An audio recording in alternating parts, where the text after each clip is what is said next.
Hey, and welcome to another Tech Tuesday. This is Chad from Ascension Worship. Hope you guys are doing well and staying corona-free out there. You may notice that my audio is a bit roomier sounding than normal. That's because I am recording this from home. I'm not sick. I'm just... it's just easier for me to record from home this week. I'm trying to get to where I can make more content faster. So at the expense of the sound of my mic, I am doing more from home over the next few weeks. And I say this and hopefully I can actually stick to it, but I might even be doing some videos more than once a week. That being said, before last week, I think it was like 6 months before my last video. So we'll see what happens, but that's the goal. I want to make some more resources that can be helpful for you guys, especially when it comes to broadcast mixing. So that brings us to the point of today's video. Now this video is specific to X32 users out there. I know a lot of people that watch this channel do so because they have an X32. For the time being, while we're under quarantine and we can't be doing church like we normally do, for those of us who have an X32 where the primary job of that board is to provide front of house sound and the secondary function is to do broadcast sound or stream mix, in this case I want you to save your scene and then we're going to adjust that scene to be the opposite, where this main fader over here, if you can see my mouse, is not going to be our main left-right mix anymore, but it's actually going to be the feed going to the broadcast. And there's a very involved reason as to why we do this. Basically, we're setting up the X32 as a studio mixer.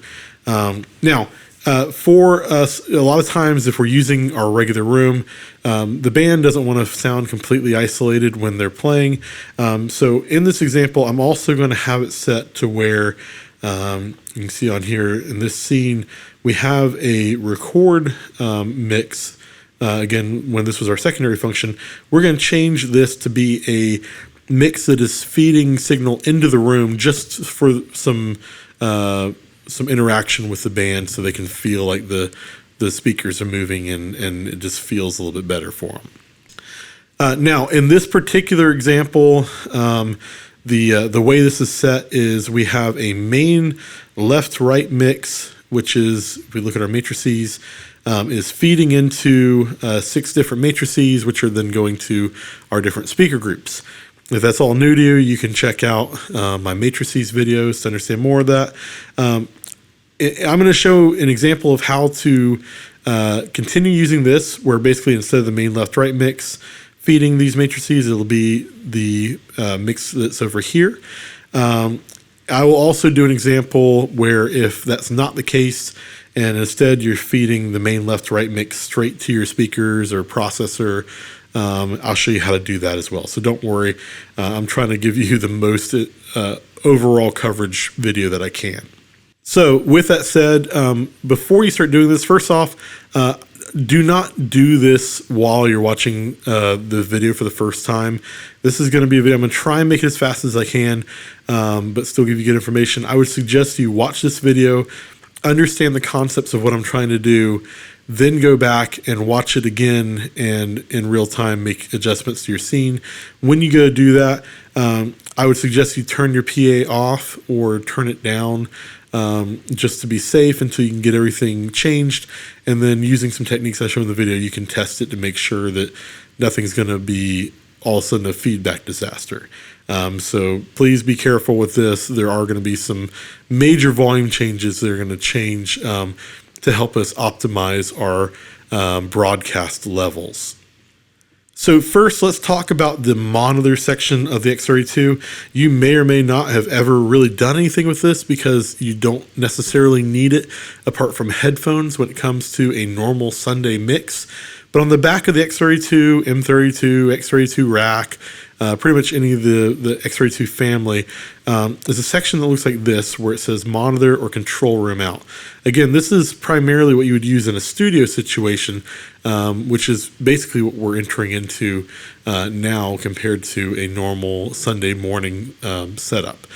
So you have 2 XLR outputs, you have 2 1/4-inch outputs, Over on the front, we have this monitor section here. This knob here is an analog gain control for those connections on the rear. And then this knob here is the headphone volume control. Your headphones are located in the end caps of the X32 or on the front of an M32, so on and so forth. Down here you have a mono button. This is really important for your stream, especially if you've been mixing in a mono room most of the time and you want to take advantage of the fact that we have to broadcast.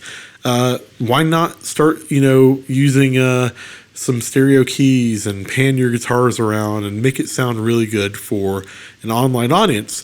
Now that said, your audience may or may not be listening to this in stereo. They may be listening to it in mono, especially if they have like an older iPhone or Android device.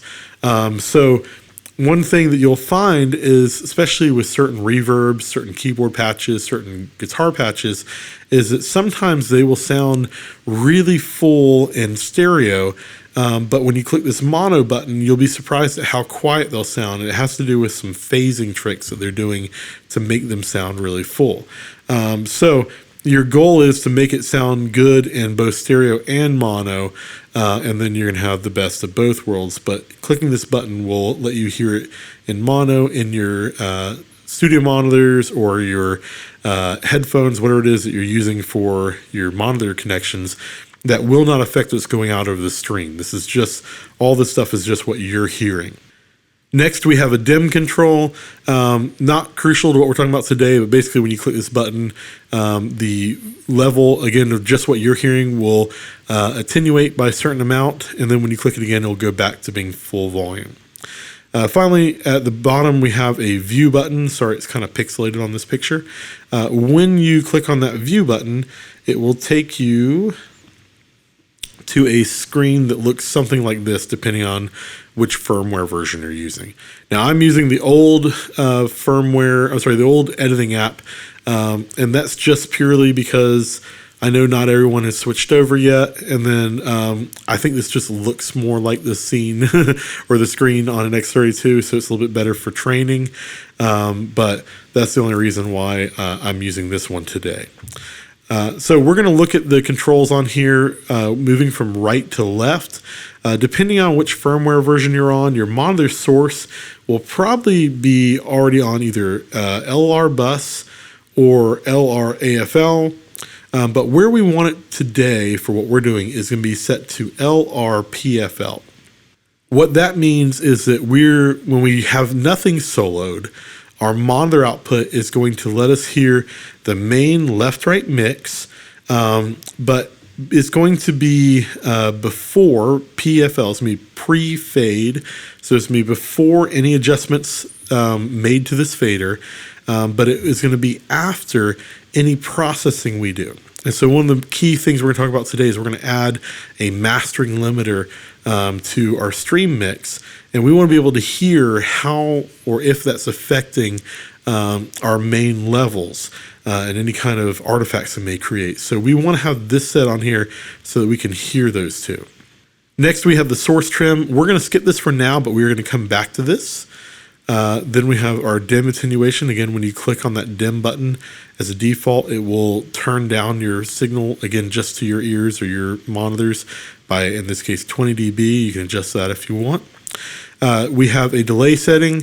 Without getting too far into it, depending on if you're in the room with the band, will determine if you want to actually use this or not. But again, it will not affect what's going out over the stream. Next, we have the solo options. I'm not going to go over all these. I've got an older solo video that I will link in the description, and I'll also put a link at the end of the video. You can go through those and understand what these do. I'll say that I like these first two selected. That works really well for me, especially in a broadcast scenario. But the one that we're going to talk about the most today is over here where it says Use Master Fader. So before I click this, if you look over here where it says main left right, when I click on Use Master Fader, that changes into being the solo level. Now this is a digital trim. It's the same as this knob we see over here. So you can see I can move that up and down and they're doing the same thing, but I don't have to be on this screen to be able to control this. Now, This only works if you have these knobs turned up. So these are your analog controls. If they're down, then you're not getting any sound. But this is just an additional digital trim that can add or subtract from that. If that doesn't make sense to you, don't worry, just leave it at 0 and forget that it existed. Now, the useful thing about this, we're going to come back to it. We're going to leave it off for now. But if you have to make adjustments to the level coming out of your main left-right for various reasons, and you don't want maybe a volunteer to mess with that because it could cause downstream distortion, then it's pretty cool because you can use this control and now you're hiding that level from them so they can't mess with that. So that's pretty good. Again, we're going to leave that off for just right now. We'll come back to that.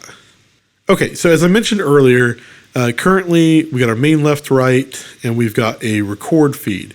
I'm going to flip these so that the primary function of this board will be our stream feed, but over here we will have a room feed, which is going to be feeding into our different matrices. Now, the quickest way to do that is to select your main left-right mix, and you can see over here we have our different levels going to our different matrices. So we are going to hit the home button, so we're seeing the overall overview of those settings on there, including any EQ or dynamics you might have. We're going to hit utility, copy,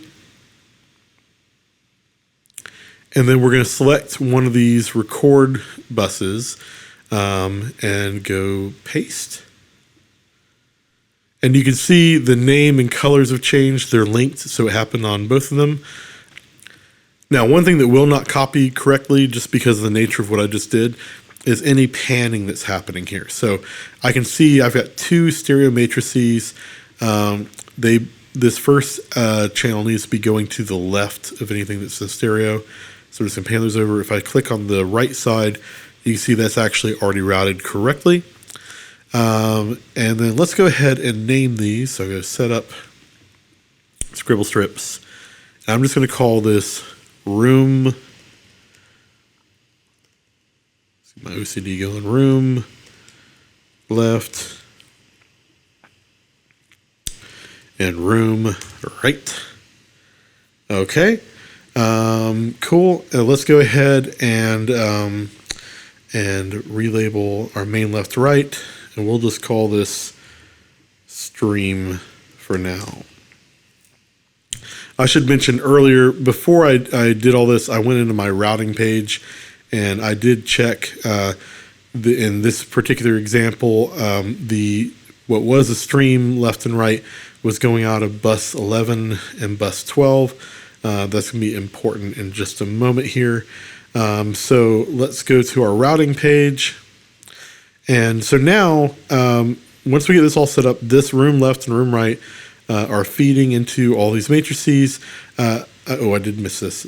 So on my stream, I need to go through, so I've clicked stream, home, let's go to sends, and I'm going to mute all of these matrix feeds, so that way I'm not doubling up and sending from both my stream mix into these different matrices and my room mix. I just want room to be feeding into that.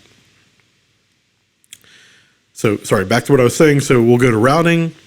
And I had bus 11 was set to be our stream feed. You can see now it's picking up the room feed because that's what we're sending there. So we're going to change output 11 to be main left, output 12 to be main right. Again, these are completely arbitrary numbers. I'm just picking what I had before. Or if you don't have anything, then you can go ahead and pick whatever you want. I'm also going to make sure that those are both set to post fade.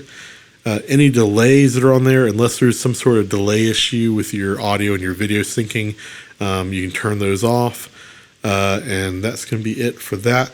Now, like I said, in this particular example, my routing for like my main left and right is already done with the matrices. I'm just changing it to where it's being fed from this stereo group instead of from this stereo mix. But let's say that that's not how you have it set up. Let's say that you just had a really basic, like a DBX processor, and you're feeding your main left-right feed, and that was then going into into your outputs 15 to 16 to your processor. In that case, then we need to go down here and also change output 15 to 16. Instead of being my main left right, it needs to be this room feed, which is going to be bus 11. And then coming out of output 16 will be bus 12. One other thing I forgot to say, if you happen to have had an EQ or compressor on your main left-right mix, go to your home button and just turn any of that kind of stuff off. You're going to want to keep that pretty well clean, at least to start with, in my opinion. All right, so we have just flipped our mixes. We've flipped our routing. Now let's go adjust that room mix. So I'm going to select bus 11. You can do bus 11 or bus 12 in this example. They're both linked together. It doesn't matter. And we're going to click home. We're going to go to the config tab. And we're going to change this. In this particular example, the simplest setting you can do is subgroup. Okay, and just hit OK. Now, what a subgroup does is it follows the panning and the volume controls of your main left-right mix, which again is our stream mix. So the way you can see that is if I, let's go to my bus 9 through 16, I'm going to select room left and right buses, and I'm going to hit sends on fader. And you can see that all my levels have gone all the way down and my mutes are all on. The way the subgroup works is you only have one control, and that is it in the mix or is it out of the mix? It's a default, they're all off. So this top row here, which is our instruments, I can unmute those.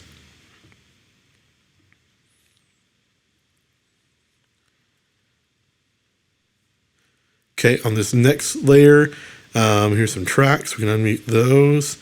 But when we get to things like click, cue, and especially this room right and left, we're going to leave those muted so that even if they're going to our stream mix, I do not want them going to this room mix, especially these room mics, because if I put the room mics in the room mix, I run the real possibility of feedback.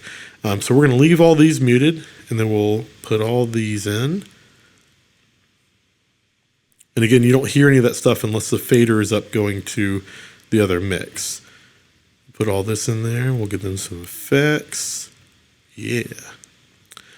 All right. And then when you're all done, you hit sends on fader. Now, speaking of those room mics, let's go back to those. In our example, we had them going to a record mix before, and they would have not been going to our main left-right mix because at that time, that was what the crowd was hearing, what the room was hearing. In this example, we do want them going to the main left-right mix because that is now our record feed. So I can click on either one of those because they're in this example, they're both linked. Click the home button. And then over here, you can see that the LR button is not lit up. So I'm just going to press that in. And now if I turn this up, I won't hear it going to my room because I took it out of that subgroup, but I will hear that going to my stream feed. Now, it's up to you if you actually want to use these or not.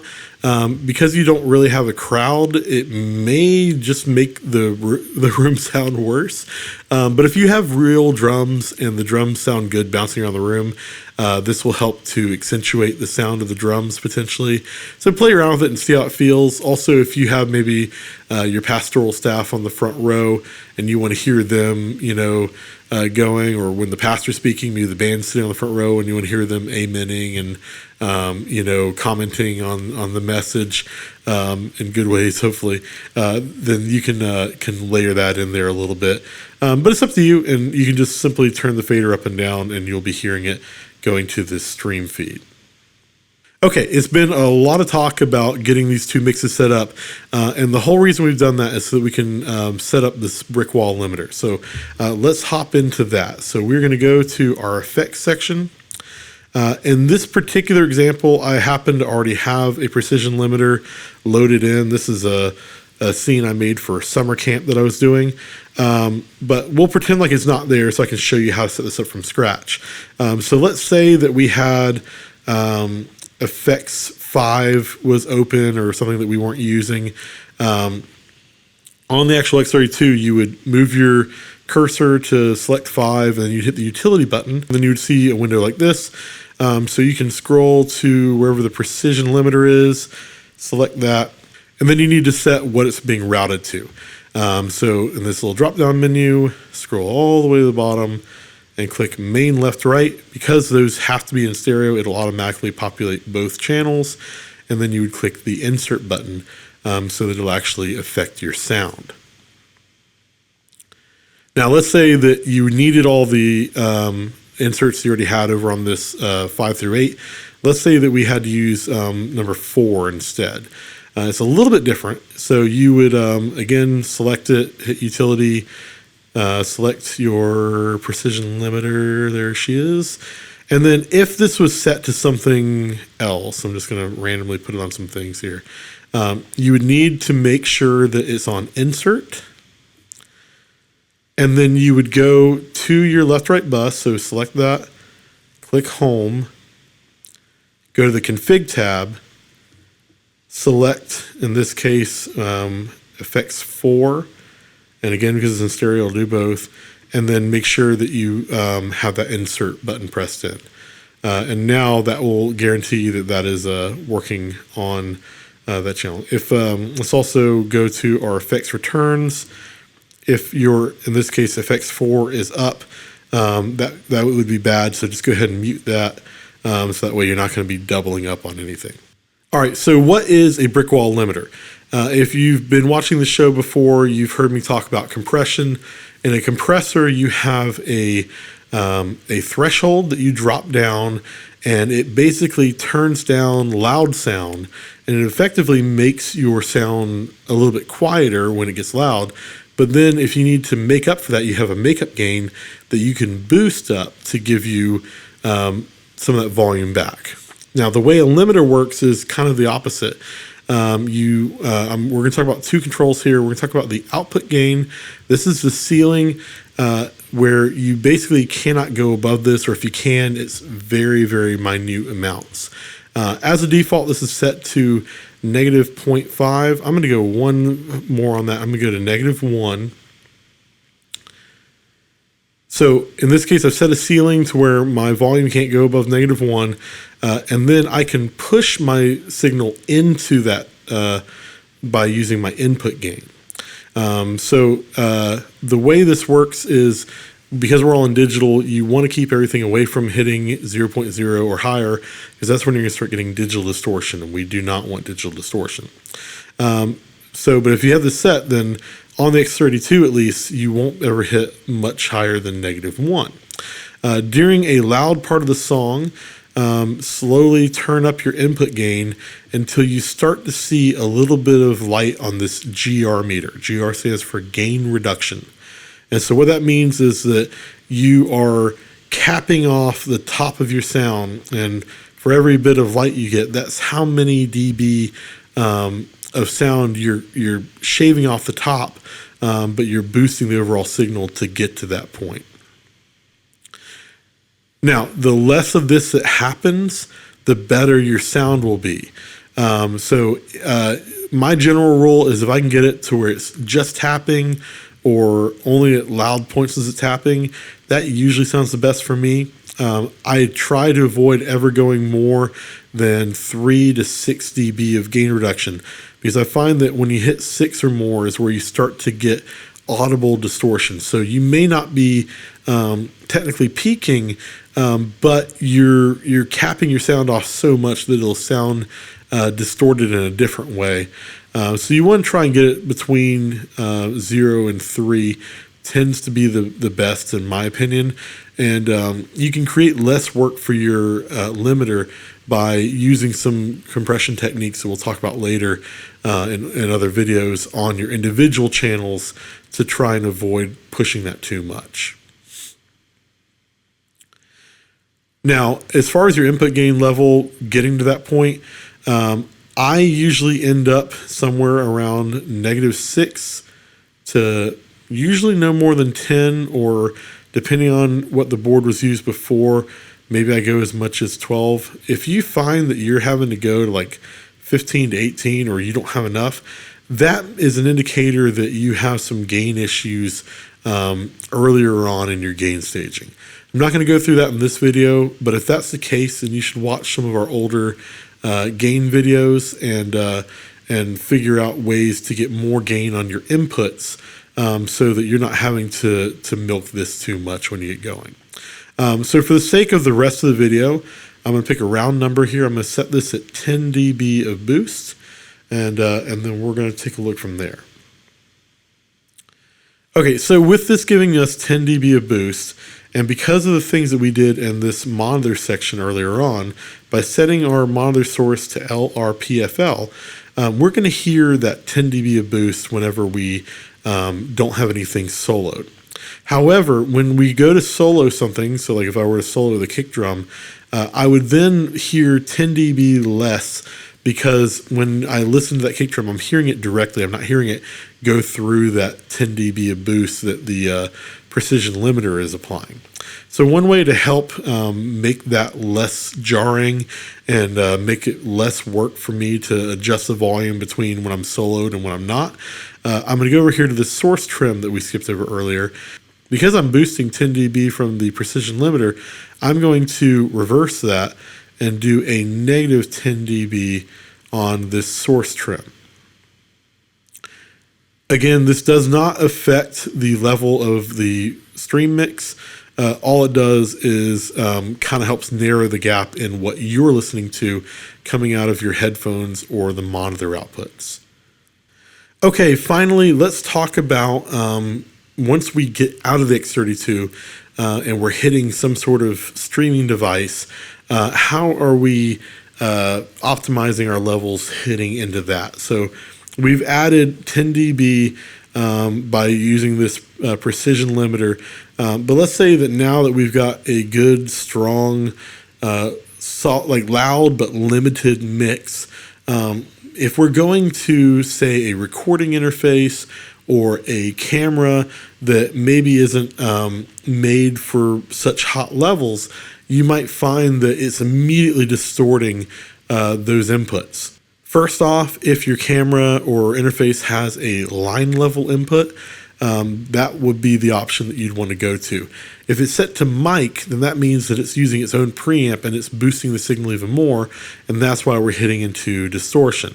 What you'd want to do is adjust the level of your main left-right mix so that if you're peaking at -1 on your X32, that is peaking at -1 on your interface or your switcher or whatever it is you have. Now, a good way to test that is to briefly turn off the limiter. So we go to Effects, Home. I know I've got 3 of them on here. I'm using number 4, so I'm going to turn off this insert for right now. I'm going to then use my oscillator. Again, make sure you have everything turned down. Make sure no one's listening to headphones when you do this on the camera, because you're going to send a signal that's probably pretty loud to start with. So going back to our monitor section, tabbing over to this oscillator tab, we're going to select the main L plus R, so that's our left and right of our stream feed. Let's turn our oscillator all the way down. We're going to select a sine wave, and we're going to set the frequency to 1 kilohertz, and then we are going to generate and slowly turn this up to -18 dB. Now, while I'm doing this video, I don't have an X32 attached right now. If I did, you would currently see metering happening on this left-right meter over here, and it would be just touching the first yellow bar. I would then look on my camera or my Blackmagic switcher or whatever it is that you're using to send level to, and if there's any kind of gain controls on there or whatever, you'd want to set those to where they're hitting -18. Again, if you can't do that and it's already starting to hit the red, that's where you're going to reach for your main left-right fader, and you're going to knock this down. In this case, I'm going to say this is probably somewhere around -20 dB, and now you want to get that to where it's hitting -18 on your device, or maybe even slightly below that. It's better to be safe than sorry when it comes to this kind of thing, because you don't want to be hitting into the red. Once you get that set to where you're not hitting above -18, you can test this a little bit further. You can push this up to where you're going to maybe -1 or all the way up to 0 or just below 0. And again, you want to get it to where your metering on here is matching up with your metering on your devices. That way you can look at your meters and know, if I'm not distorting on the X32, then I'm not distorting on the switcher or whatever. So play around with this. Again, make sure you have plenty of headroom. But if you can get this right, then you won't be choking your feed going to YouTube or Facebook or wherever it is you're sending it. So again, you don't want to be hitting the red, but if you're sending a super weak signal, then you're only losing gain, and you want people to be able to hear this on their phones without having to turn them all the way up and have to put them right in their ears, basically. So once you get your levels optimized, turn this oscillator down, turn off the tone generator, or else you'll never get sound going back. And again, we can hide this level so Volunteer doesn't bump it the wrong way by going back to our monitor tab and switching back over to use master fader. And you can see now that fader that we had before is gone. It's still accessible, but they'd have to know how to get there. But now our fader is instead just affecting the level that you're hearing coming out of your monitor outputs. So that's really it. I know that's a lot of information. So like I said, I would go back and watch the video again while you're setting up your scene. Make sure you pause it periodically. If you have questions, you can leave those with me below. Again, make sure that your PA is off while you're doing this. When you go to test everything, you'll probably want to use that oscillator again and test your different groups to make sure that everything's sending to the right place and only to that right place. So I hope this is helpful for you. I'm going to be doing more videos over the next few weeks when it comes to post-production and broadcast mixing. Please feel free to leave your questions in our YouTube section, comment section below, and that'll help me to kind of know what you guys need help with. So thanks again for watching. Until next time, have a great week. Again, this is Chad from Ascension Worship. I hope this has been helpful for you and your team. Come back here every Tuesday for new information.